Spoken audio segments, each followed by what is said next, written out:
42 pouring in my cup. In the session real loud, good gas, yeah, you know we about to roll it up. Bring the bottles to the session, big tab, go ahead and just live it up. Get lit one night, after that, we can go ahead. What's going on? What's going on? It's your boy Icon, and we're here on 95 South Podcast once again. Hey, first and foremost, y'all know how I go down. I have to thank God for this opportunity, because without him, we would not be here today to be able to have these great interviews and great people on our platform. And secondly, I like to introduce my right hand, my left hand, my upside hand, all the hands you think of. My guy, you know what I'm saying? Your baby mama's favorite host, you know what I'm saying? King Jacob himself in the building. What's going on, fam? Yeah, you hear me, dog? Okay, I can't hear him. Huh? I can see him, but I can't hear him. What's happening, man? Just glad to be in the land of the living, man. You know, we always, we always wake up. You can't hear me? Yeah, we can hear you. I can hear you. Can y'all hear me? Yeah, we can hear you. Okay. Yep.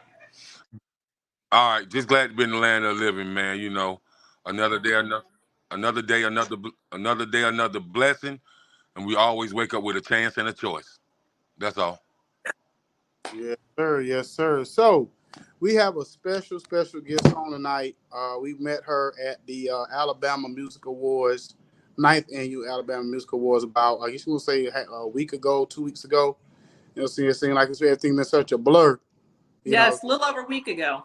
Yeah, a little over a week ago. So we met this young lady. She was out there doing her thing like we was doing our thing. She was out there representing her company and what she does. She has a lot going on, a whole lot going on.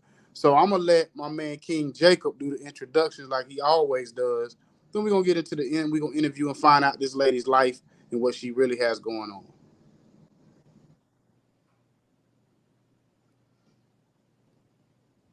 I don't know if he can hear me, so I might have to do it myself. So basically, like I said, we met this lady, and if you think about it, before I even say who you are and what you're doing, some of your walk of life is sort of similar to mine. So I know you're a social worker. I know you're. Okay, great. So there we go. I can hear you. Okay, go ahead. We shall adapt and overcome. Yeah. So I know she's a mental health therapist. Actually, you was in the Air Force. I was in the Air Force. What? No way. Yeah, I was in the Air Force from 2002 until 2008. Okay. I was in logistics myself. So I went in the military like right at the height of whenever 9/11, right after 9/11. Yeah. We started deploying. For me, I was on a support unit base, so I didn't have to. I never deployed, but we was in a support unit. So I was down in Florida. I don't know where you were based out of, but I was based out of Florida. I was with the 377 Security Forces. So I was stationed at Kirtland Air Force Base, and I deployed once. Okay, Kirtland Air Force Base. Where's that at? That's in Albuquerque, New Mexico. Oh, okay, yeah, I knew a few people. Yeah. A couple of people I was in tech school with. I think a couple of them got stationed out there. Yeah. So I know all about our old Albuquerque. So without further ado, we have Alma Leigh in the building. How you doing, young lady? I'm doing fantastic. Thank you so much for having me on the podcast tonight. It's such a pleasure to meet you, gentlemen. I met so many people. It was a blur, like you said, meeting all these fantastic, talented people. I got a chance to just connect with people I've been talking to over social media for about 6 months, trying to get everything lined up for this red carpet event. But it turned out fantastic. I mean, it was hot. Don't get me wrong. It was awesome. Yeah. So thank you so much for welcoming me on your show tonight. It's my pleasure to be here. Oh, the pleasure's all ours to have you on. So let's just kind of get into your story. You kind of let us kind of lead us up into where we at now, but just kind of give us a synopsis of which, because we read your bio, so I kind of just want to get a little bit into your story, how you got to this point a little bit. So that bio on my website, in fact, I just worked with a new web developer yesterday, and I signed a contract yesterday. I'm actually updating everything on that entire website is getting completely redone.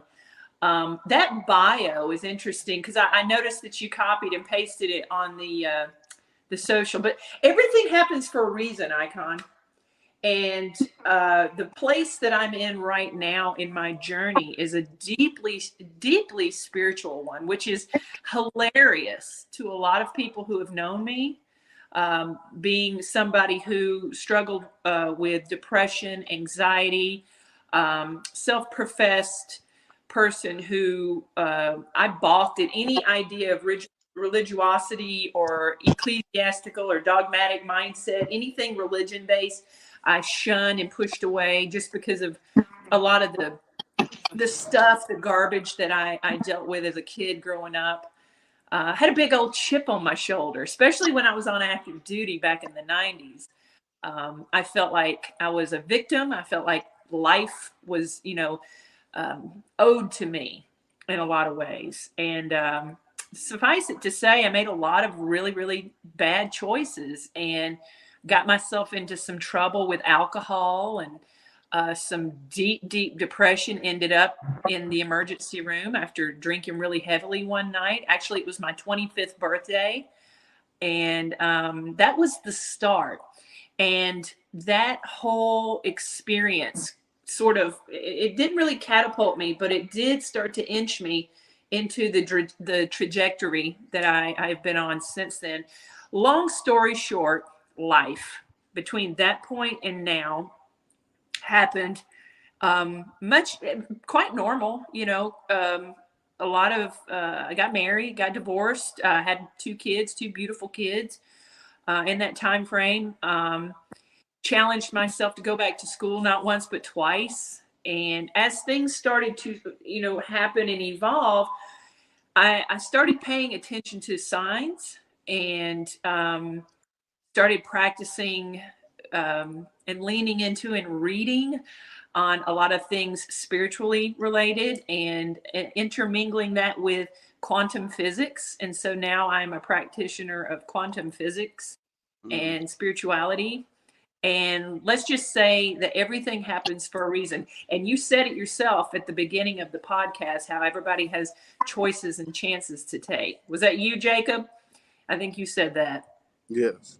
Yeah. Yes, So yes. yeah. So that's part of my mantra here. I created a program called the Power Shop. And so I'm working on building that up. And so, I mean, I'm trying to, encapsulate everything into why I'm here and why I do what I do. Why I do what I do is because I've been in that dark space, deeply dark space, not once, but probably 3 times where I legitimately made attempts to take my own life. And I feel like I had to go down that path in order to be here where I am today. And it's not just the red carpet events, it's the opportunity to interact with people. And then that's when I get to share my narrative and I get to share my story. I'm a speaker, I'm a writer, I've written 2 books. I have my podcast, From Fear to Love with Alma Leigh. I have the Alma Leigh Show, which is currently in hiatus as I am building out those pieces to do another season. But my whole purpose is to challenge the people that I interact with. Number 1, to inspire them. Number 2, to help them seek their own sense of self-love and to find out what their gifts are. Every single person that I meet, every person that you meet has been born into this incarnation because they have a gift. You have to find your gift. So that's what I'm here to do. So let me ask you this question. So the thing about depression, a lot of times people that's around a person that's depressed, you don't know it. They don't show it. They don't act it. You don't whatever, you don't feel it or nothing. So when you were going through your depression, were you still the bubbly self like you are now and what we met, or was there signs that you felt that you was throwing out to people and they either wasn't catching it, or what was your process? So I'm glad you asked that question. Depression never goes away. It never goes away. It's how you manage it.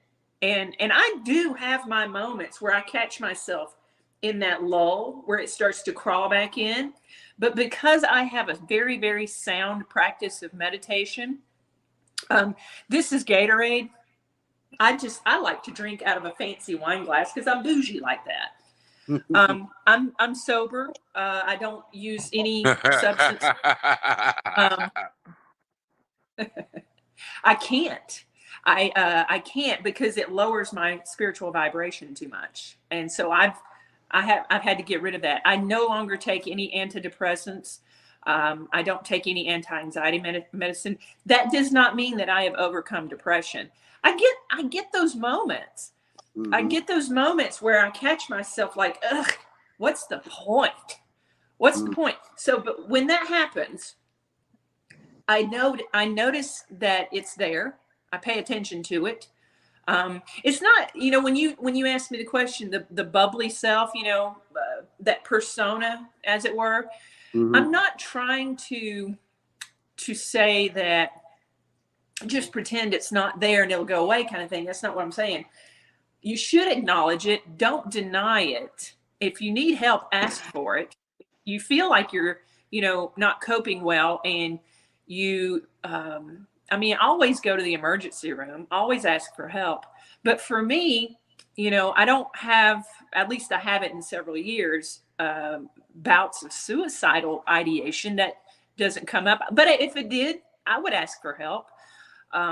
But I do get those lulls of depression. But what I do is I engage in some systematic senses of self-care. I find out, I'll ask myself, have I eaten today? Am I dehydrated? Am I tired? And I just go through the test. And then if I just need to get away, if I'm overly, stimulated, I've been around too many people, that will drain your energy. When you're around people, it's a parasitic experience. When you're around people, especially when you feel like you're the one that has to entertain and engage, it can be very parasitic and it can be very draining, and that can actually trigger some depressive symptoms. So it's the understanding and the knowledge that vacates all of the doubt that triggers that. So I'll take a hot bath. I'll get away from all of those energies. I'll make sure that I take measures to recharge, and I do what I have to do to pull myself out of it. But if I needed help, I would ask for it. And there is absolutely no shame in doing that. Just because I'm a mental health practitioner, it doesn't mean that I have a magic wand that makes all my symptoms go away. It means that I use a systemic practice of self-care and self-love. And I think that my mindset has completely shifted too with the type of information that I consume. I don't watch the news. I never watch the news. If there's anything that I need to know about, it's going to show up on my social media or somebody's going to tell me about it. So you don't need to sit and watch the news all the time. So you've got to be very careful on what you ingest, both in your material, as far as your food, your drink, and your consumption of energy and information as well. So okay. Jay, you jump in and ask a few questions, because I know you got a lot of them. So first, I want to start off with disciplining the mind, disciplining your space. So, with you being in the military and you being in special forces, once you think about the mindset of sustaining and being in special forces, did that help you out when you got out and you was navigating through society? For sure. Yeah, but I didn't realize it until several years after I separated from the military on how, well, first of all, I think it's important to define what discipline really is. And for me, discipline is the ultimate act of self-love. I invest in myself every day because I'm worth it. And when I say things like that, It's just like when I engage other people, especially when I do my clinical work with other people, and I express the sense of discipline, is that you holding yourself in such a high regard is an act of self-love. I make my bed every morning of my life, every morning. Something's wrong with me if I don't make my bed.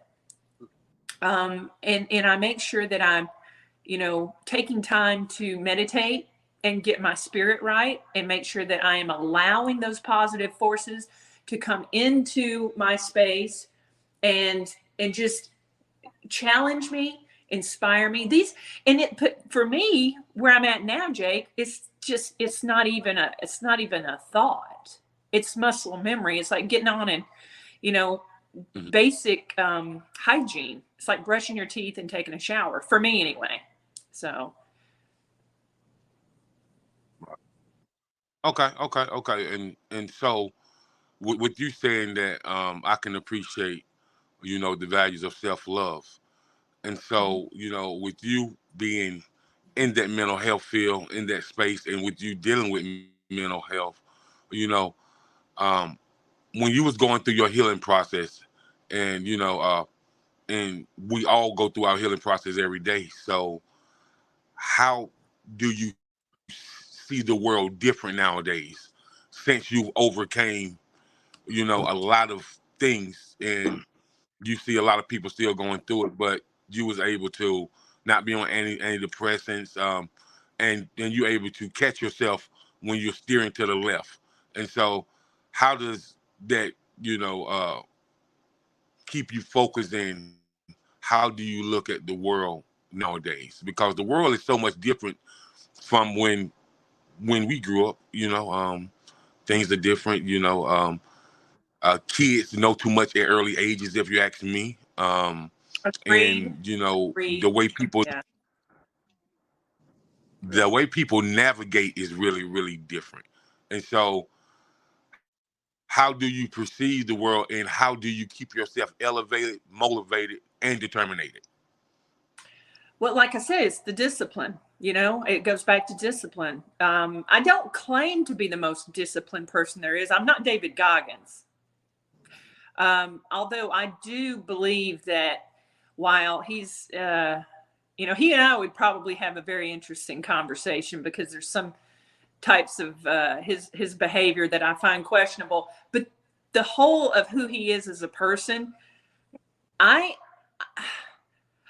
here's the thing. I just know that standard approaches for me when it comes to mental health, wellness, and like you said, overcoming the challenges of life. I mean, I kind of had to have my ass kicked. I kind of had to have life kind of, get my teeth knocked back a little bit. And I think that that's helpful. But I am a Gen X. And like you said, younger kids, this younger generation, they know too much too early. And I don't know really where that disconnect lies. I don't work with kids under 18, so that might be part of the disconnect that I have. But as far as looking at the world and the issues that I see, I'm not sure if that's specifically what you're asking me. Everybody's struggling. Yes. Yeah, everybody's struggling. Mm. And I want to, stand in my, when I look at especially like gurus on social media and people who have these sort of these platforms, I guess you could say, that get on there and they've got like all the answers, and everything about who they are seems to be very polished and perfect, and like, I got through this and so can you, sort of thing. That's not the direction that I'm heading with my platform. With my platform, I want people to feel okay with the issues that they sort of, have to disentangle every day.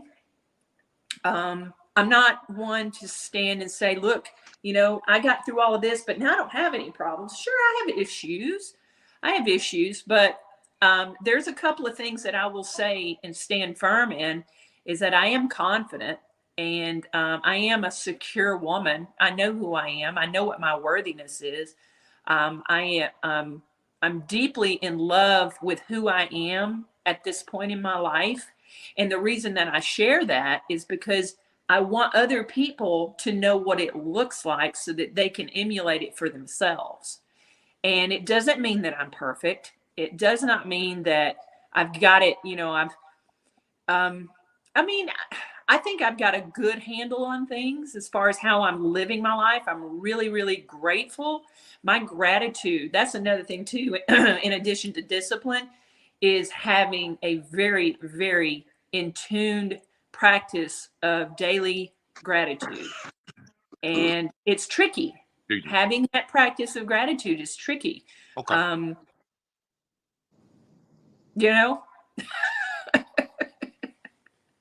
You know, I got right. So we talk about the healing process, and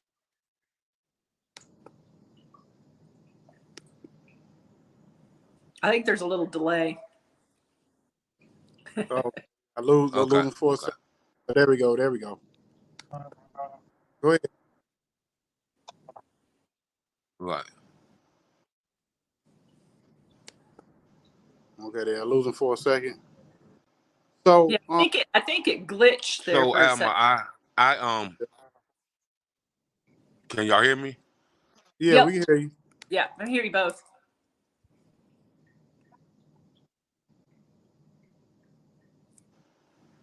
I keep glitching out on. so basically, till he give him a chance to get his stuff right. Oh, okay, cool. So okay. Overcoming, and getting to your healing power. There's different tiers.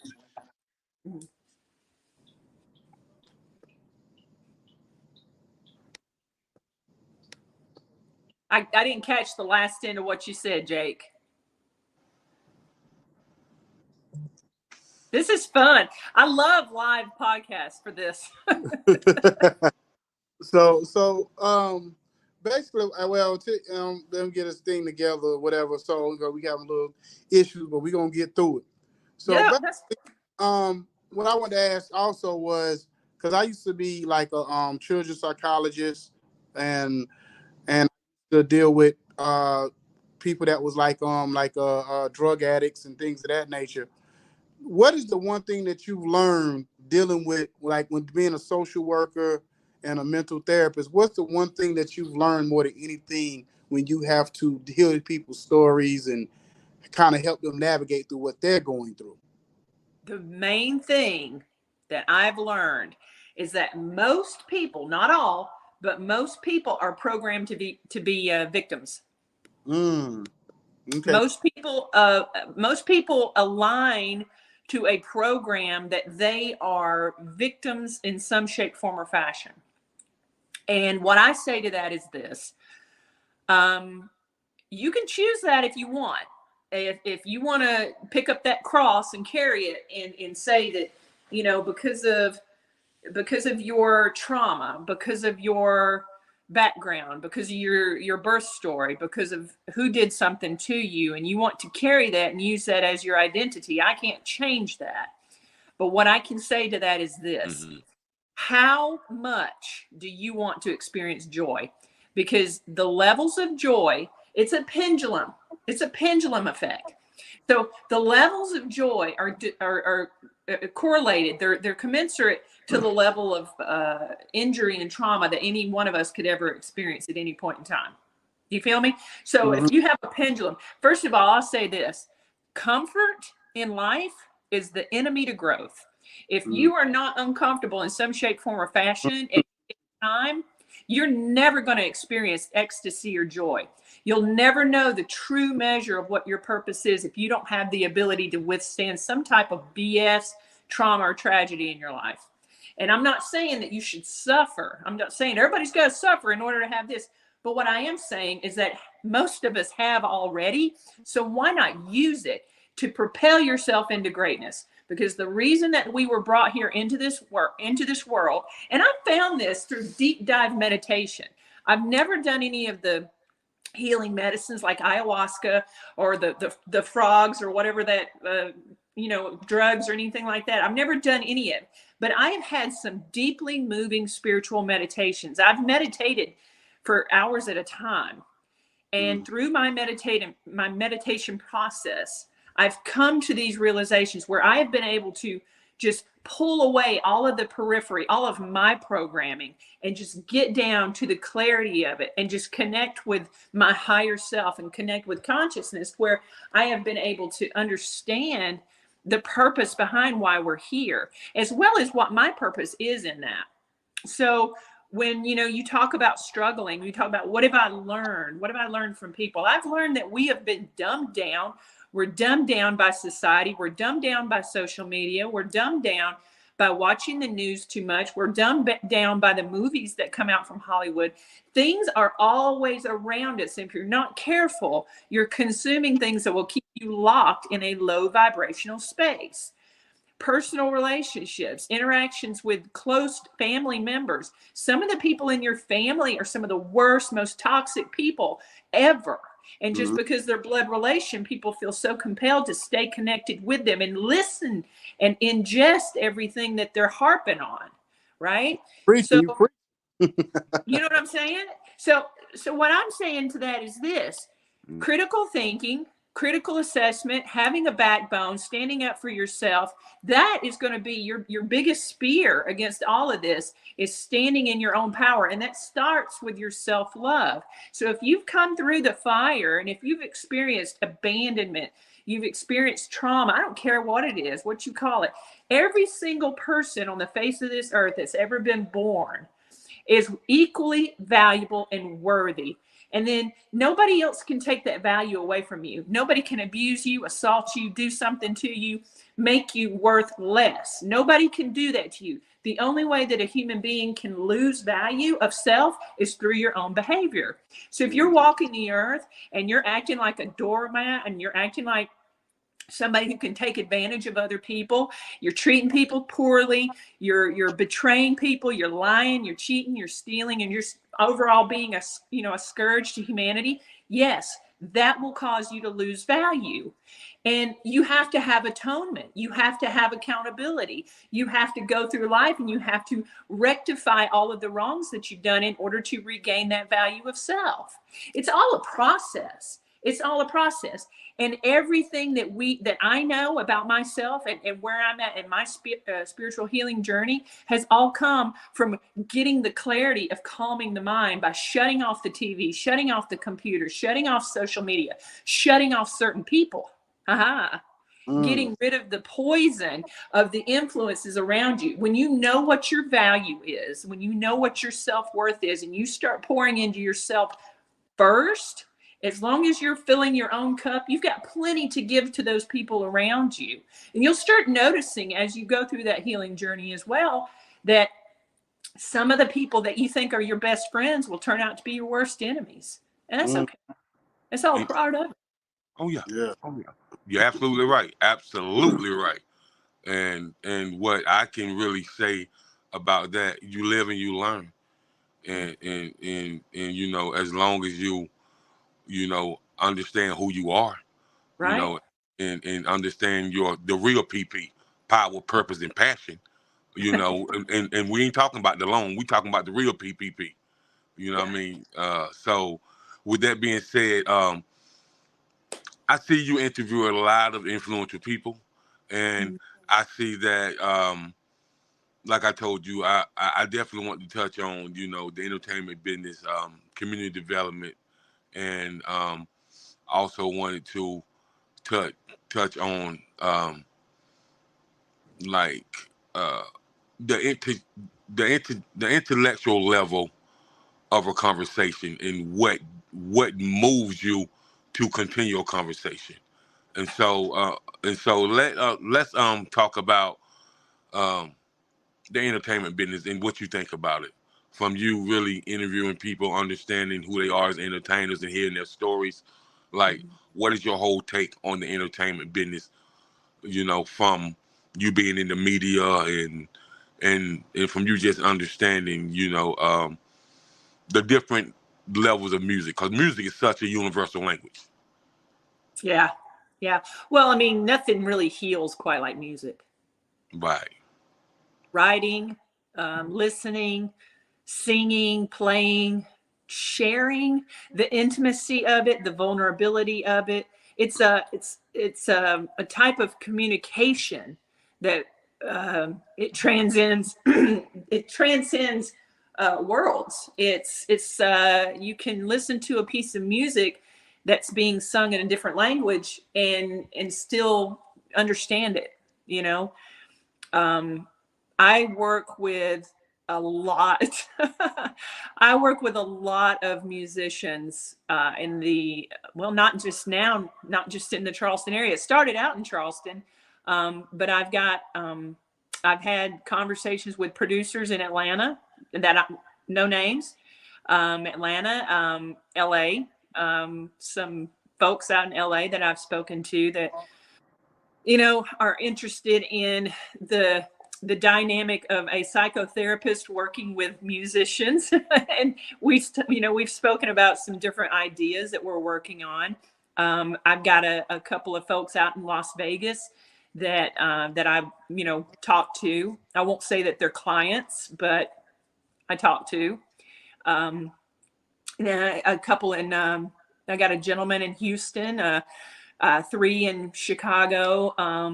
I got some folks up in New York City that I've been working with, and Milan, Italy, of all places. And so these are people both with the entertainment as well as the clinical circles that are just looking, they're just wanting to know, why am I involved in all this? It's got people's ears, and I've got people's ears. I'll just say that. Okay. So it's a different bend. I connect with entertainers and musicians and vocalists from all walks of life and all different genres and all different backgrounds. And it started out as just kind of an opportunity to give these folks a voice so that they can share their points of resiliency with the audience on the Alma show. And it just really kind of springboarded from there. And so now we're looking out potentially doing more of a concert type series for that. So we'll see. That's it's in its infancy right now. Well, the reason why I asked you that, because in 2024, me and some of my colleagues will be putting together a music and mental health seminar, and from what I'm gathering from a few people, this is going to be huge because a lot of people that's in the music industry or the music business, they deal with that a lot: depression, anxiety, bipolarness, schizophrenia, and it seems like in the entertainment industry, it has went unnoticed for so long. I mean, we know what happened to people, Yeah. but there's no way that people are trying to help them heal until before it gets to this point. Right. Because from what I understand from some people, some of the signs was always there, but people they'll be all right. They just going through a little something. No, we just can't say people will be all right. They just going through a little something, because with a person brushing it off and acting like it's just a little something, no, it's a whole lot that they're going through, and they feel like they Yeah. have no voice. They feel like they can't express it, and that's why you hear musicians make such dark music sometimes, because Right. they're really going through, and the music is kind of the only way they feel like they can get it out, and they Yeah. feel like that's the only way somebody listen. Like, when you at this top tier and you tell somebody that you're going through this, that, and the third, people fail to listen. And so, with that being said, how do you think we as a people can change that narrative where we can kind of balance the music and mental health and try to get this issue resolved when we're coming together and unifying? Yeah. That's a great question, Jake. So I've been doing this for about 10 years now. And the common theme that I see, and what is usually not really discussed out in the open, is that it is true. When people speak about, hey, I'm having a really, really hard time. Most people, and it, let's just put the cards on the table. Most people feel very uncomfortable in hearing that. And it's because most people aren't psychotherapists. Most people are like, what do I do? I can't fix this, so I'm going to ignore you, or I'm going to stay away from you. And I'm just going to pretend that you didn't just share that with me because I don't know how to help you. That's that stigma that gets tied into it, because a lot of people, we don't want to fail. We don't want to, tell our buddies, that, hey, I keep that to yourself because I don't know how to fix it for you. So a lot of times there's that disconnect. People don't want to share because, they know that, well, if that guy at the gym were to tell me that he was struggling with some stuff, I wouldn't know what to say with him either. So I'm just not going to say anything to anybody about how I'm hurting right now. I'm just going to go work out some more, and I'm going to ignore it, and I'm going to ignore my spouse and my kids, and I'm just going to go play video games, or, go to the bar or do whatever. What I would recommend to just regular people is just listen. Don't try to fix it. You can't. It's okay. And it's okay to not have all the answers. It's really okay. It's okay to let your buddy cry. It's okay to say, dude, I wish I knew what to say, but I don't. It's okay to say that. Another thing too is that if you're worried that your friend might be thinking about killing themselves, notice that I use the terminology killing themselves or commit suicide. Don't tippy-toe around those terms. Ask them, are you thinking about killing yourself? Are you having thoughts of suicide? Ask very direct questions where there is no wiggle room, where it's a yes or no question, and sometimes silence is a yes. If you ask somebody that question, if you say, hey, are you thinking about killing yourself? And they're like,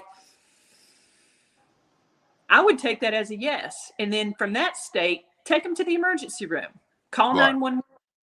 It's not a big deal. People think it's this huge thing to go to the ER or to call 911. I don't have insurance. So what? It's just money. What's more expensive, your life or money, at the end of it all? Stop worrying about the logistics behind it. Don't make it bigger than it needs to be. Make sure that they get access to those resources. I'm a big fan of just not overcomplicating this and making it as streamlined as possible. Just get help. It doesn't have to be embarrassing. It doesn't have to be a shameful situation. Just get help. And Right. it's okay to say, I wish I knew how to help you. No, man, I'm not going to kill myself. I'm just, I don't know what to do about this. I'm just feeling kind of bad. Okay. I wish I knew what to say, but I'm here for you. That's sometimes all that's needed is that. And I'm glad that we're having this conversation, because within the music industry or the entertainment music industry as a whole, a lot of people go through depression, anxiety, and a lot of them, battle with, I'm not needed in the world anymore. So, I You just definitely ended, need it.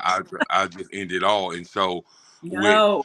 with them saying that, because I read a lot on a lot of musicians that's been battling for years and stuff like that, and so we all wonder, this person was on top of the world, Yeah. had everything a person could ever hope for, and they took themselves out. And so No. sometimes it baffles people's mind, be like what was wrong. And I tell people, we don't really know if something happened during the childhood, or because what people don't know, a lot of people we might meet in passing has went through child molestation, and they Yeah. battle with that constantly all the time. It weighs on them through their life, cause Yeah. even if they came to their parents and told them this happened from a family member, a lot of these kids, when they were kids, have been ignored, and Yeah. and the I weight is work with down on them. that. They come to me and they tell me, this happened to me as a kid. I was molested by my uncle. My parents didn't believe me. And if I can, I don't mean to interrupt on that, but I think if somebody's watching this podcast right now who may be going through something like that, here's the thing about that, okay? Make no mistake about it. It ties back into what I was saying earlier about all humans, right? All humans are born equally valuable, equally worthy. And then the secondary part of that is that nobody can do anything to you that will cause your value to diminish. So if you're assaulted, if you're abused, neglected, abandoned, molested, if you are, objectified in some shape, form, or fashion, and that has created a space within you, a programmed mindset that because you experienced such a devastating trauma, that in that mindset, you believe that somehow this experience or, this event or this series of events over time where you were objectified and used, that it has somehow diminished your worth. And it hasn't. That's the thing. That's the program. That's the shame attached to the actual experience, because you're alone and isolated in it, because people don't know how to deal with it and handle it. So they sweep it under the rug, essentially making the child, the whoever experienced it, walk the earth having this knowledge, and then also having the magnification of the injury by people not believing or ignoring the problem. Mm-hmm. But what I say to that is this, and it sounds kind of preachy, and it's not to say that it doesn't matter, but hear me out when I say that it doesn't matter. You get to choose. I mean, here's the thing. This is so huge, and I can't stress this enough. It's so huge to be able to isolate all of the pieces of the emotional cancer that you've been given. The thing about this emotional cancer is that you get to walk away from it if you so choose. And you actually get to redefine who you are as an adult based upon what pieces of that cancer you choose to remove. And that includes lack of family support, lack of extended family. You're not obligated. That's the thing. A lot of people feel like they're obligated as adults to go through life because, that's my family. It's not your family if they don't listen to you, if they don't support you. It's just blood at that point. It's just DNA. So I just encourage people to start making some really, really deep excisions, emotional excisions. Choose you. That's that military mindset, right? You get to choose your family. Your family's not blood. Your family's who you choose. You pick your tribe. You pick the people that you go where the love is. You find the people that see you, the people that support you, the people that choose you, the people that connect with you. It's a program that teaches people to think that they have to keep these relationships up, and you don't. Mm-hmm. That's all I can say about it. Okay. That's deep. I love it. Thank you for that dialogue. Icon, I'm gonna say one more statement, then I'm gonna give it back over to you. So, community and things that happen in the community. So, I haven't checked this year, Alma, but when I checked it on last year, the state of South Carolina is number 5 in the nation in domestic violence. I was floored. I was really surprised. And so when it comes to, I tell people when I got grown, I seen it a lot. I never grew up in it, and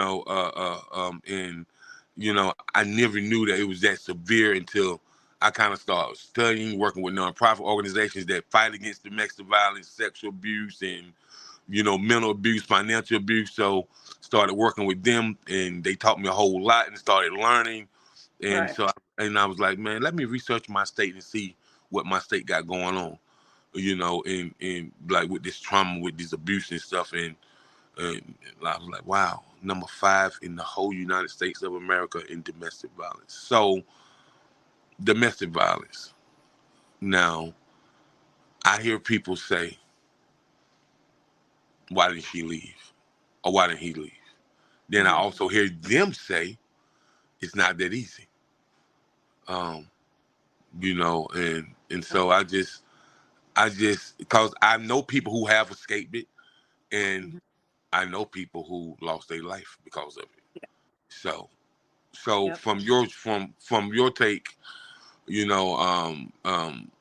with you being a mental health professional, right? So when a person experiences this, what is the mental capacity, and how how how damaging is it mentally and emotionally and even spiritually in Yeah. your take? Well, now I will say that I do not provide any interventions for people who are in active domestic violence, that are Okay. actively engaged in domestic violence.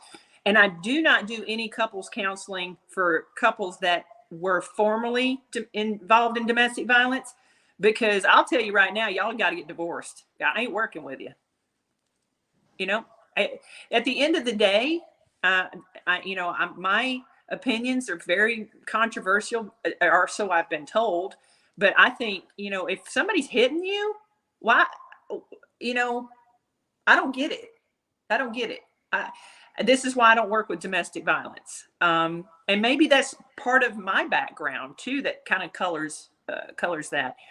I am a practitioner of empowerment. I am a practitioner of self-love first. And Okay. what I will tell people is this: you cannot divorce yourself. You are your own steward of your own well-being. You are your own ride or die. And you are the one person that will always be with you while you walk this earth. And so you have to put you first. And I don't see what the big deal is in getting a divorce. I don't see what the big deal is in kicking somebody to the curb. I think that we're overly romanticized about trying to make it work. No, screw him, screw her, get rid of him. He's smacking you around, he doesn't respect you. And if you're tolerating it, you don't respect yourself. I am a big proponent of making sure that you fill your own cup first. And I'm not judging anybody for staying in a domestic violence situation. That is absolutely not what I'm doing here.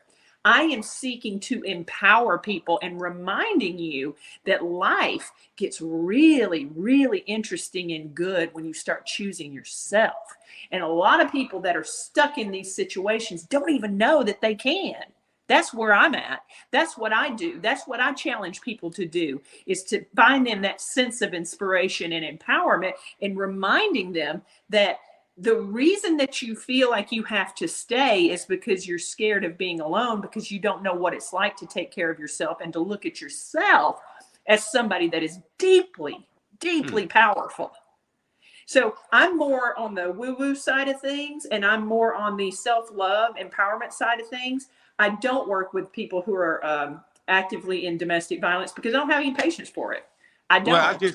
I just wanted to see what you thought, because it's so highly talked about, and it's like, cause my brother works for law enforcement, Yeah. and he always tells me, yeah, we locked this many up last night, and I say, Yeah. for what? And he's like, that domestic violence. He said, I never understood it, man. I never understood if you're with somebody that make you that angry, till you just lose your cool. He's like, man, don't be with that person, man. Just get away from them.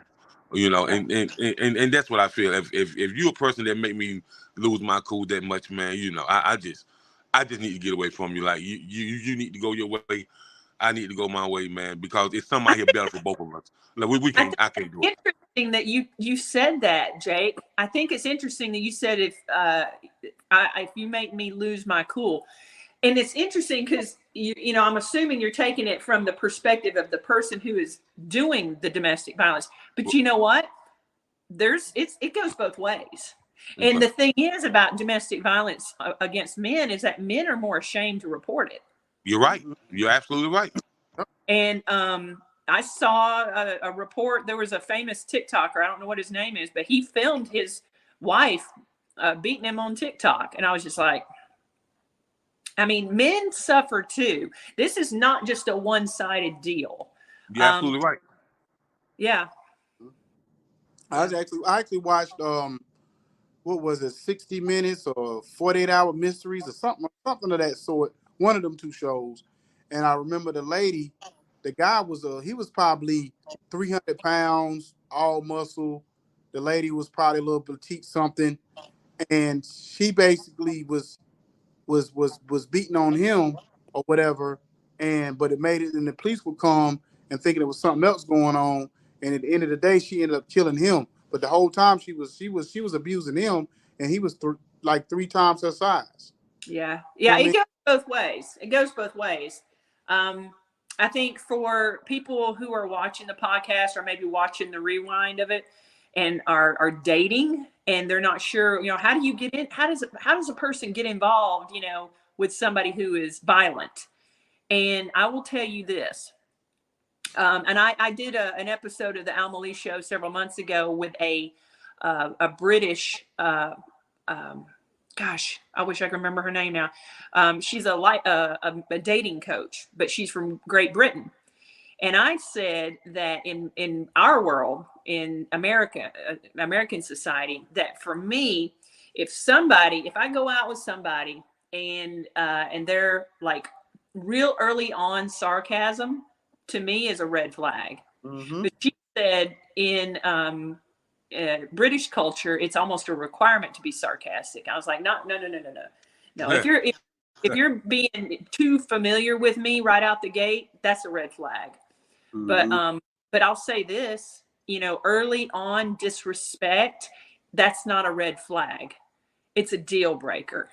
If someone is disrespecting you and they feel so familiar to disrespect you right out the gate, that's a deal breaker. Mm-hmm. Have enough regard to separate yourself, because that will, all disrespect, or excuse me, all homicides, domestic violence homicides, started with disrespect. Mm-hmm. Think about it. Yeah. Yeah. So, Yep. so I want to ask you this question Wow. to go back to, because something you said earlier. Now, the first time I heard anybody say this was Steve Harvey. And Steve Harvey said, in order for you to really achieve anything in life, you have to get out your comfort zone. You have to be comfortable with being uncomfortable. Yes. And when you said that earlier, I remember years ago, I always thought something was wrong with me because I actually thrive more in chaos. It's like if I'm comfortable, I'm actually comfortable. I'm actually uncomfortable when I'm comfortable instead of the other way around. So when I'm uncomfortable, then I know it's like I know I'm on to something, because now I have to push myself and really be on alert and be really like focused and locked into what I'm trying to do, because I know I may encounter, whether it's financially, whether it's just emotionally, whether I can't sleep at night, whatever it is, I know something else is going on, because I'm so, my mind is racing and there's so many things going on. But if I'm comfortable and everything seems to be cool, I'm like, I don't like this. So You're like, when's the other shoe going to drop, right? exactly. So I always try to encourage people to get out your comfort zone, because I heard Denzel say this I was watching a video a couple of days ago, and he said his professor told him, if you ever want to accomplish anything in life, that you have to do something you never did before. So you know what I mean? And most people don't understand it. Absolutely. I tell my clients all the time, Akon, I tell them, look, when you go into, when you go to brush your teeth and you take your toothbrush and you take your tube of toothpaste and you put your toothbrush in front of it, what do? You don't just sit there and wait for the toothpaste to come out of the tube. You got to apply some pressure, right? You got to put a little bit of pressure in order to make some things happen. And that means calculated risk taking. I would be very, I would temper the chaos. I think a little bit of chaos is good. That's why we have amusement parks. You want to ride the roller coaster, but you don't want to live on it. You know what I'm saying? So a little bit of chaos is fun. It's good. It keeps things lively. But all of that to say is that it's important to honor yourself. We're a society of people where we've lost the ability to honor ourselves. Like I tell my clients, this is going to sound so super crazy, but I'm talking to the viewers right now. When I talk to a client, I tell them, I love me. I'm awesome. I'm not perfect, but I am awesome. And the reason that I say that is because, one, it's true. And two, most people have never witnessed another human being say it with their whole chest, so that they don't know what it looks like. How can somebody emulate having self-confidence if they have never seen anybody do it? If they've never seen anybody take their agency seriously? And another thing too, the third part of that is that when I say that, I'm holding myself to a high standard. See, I can't just say it and not be it. I gotta walk it. So that holds me up. and it pushes me and it forces me. It's putting that pressure on there. It's keeping me out of my comfort zone. So I'm consistently in that space. And another thing too, going back to the DV piece of it all, and this is how it all spider webs. It's all interlinked. I don't get angry. Now I feel anger, but when I start to feel anger, I make a mental note of knowing that I need to leave that situation. And the reason that I say that is because anger has gotten me into so much trouble in the past that I have allowed myself to be victimized by other people who used my temper against me. And I allowed it. And it wasn't even their fault because they knew what buttons to push in order to get a certain reaction out of me. So I've made a long-standing commitment to myself that if somebody's ticking me off, I'm out. I'm just out. I can't deal with you. You upset me too much. You know what? I'll give it to you. Deuces, I'm done. And then I leave it. I wish you well, but I'm out because you want me to feel a certain type of way and you're not behaving the way that I feel you should. That means I need to separate because something in me is pushing and resisting against who you really are, which means I can't change you and I need to leave the situation. We only have control over two things. That's our actions and our reactions. And we can't change what other people do, say, think, or feel about us at any given time. And, you know, it's funny you say that because I remember telling some people I know, I was like, when you have friends, and all of us have those friends that they do little stuff, they have little tendencies about them that irk you sometimes. But I'm like, okay, it's just like being in a relationship, like a marriage or whatever. All the things that irks you, are they deal breakers or they're just stuff that irks you? Yeah. So it's so bad that you have to stop being friends with them, or this is still little stuff that you know that's just nuances about them that you just like they get on my nerves, but I know they're a good-hearted person. I know their intent, whatever, and it's just this one little couple of things about them that get on my nerves. And it's just like a relationship. You know, you have things about the significant other, especially if you with somebody a significant amount of time, that, you know, whether it's they leave their socks laying around or they snore when they sleep or whatever it is, or those things that's going to be deal breakers, or is it something that you kind of like have to say, you know what, overall, they're a good person. It's just those little things. And that in life, I had to end up asking God to deliver me from people because I was like you. I had real bad anger issues. So I would find myself getting myself in a lot of sticky situations because I would allow people to push me to that edge. And I had to say, you know what? I'm getting older. I can't allow little things in my life to get on my nerves so bad when I let people like push me to be past anger to rage because of something they did or said or whatever.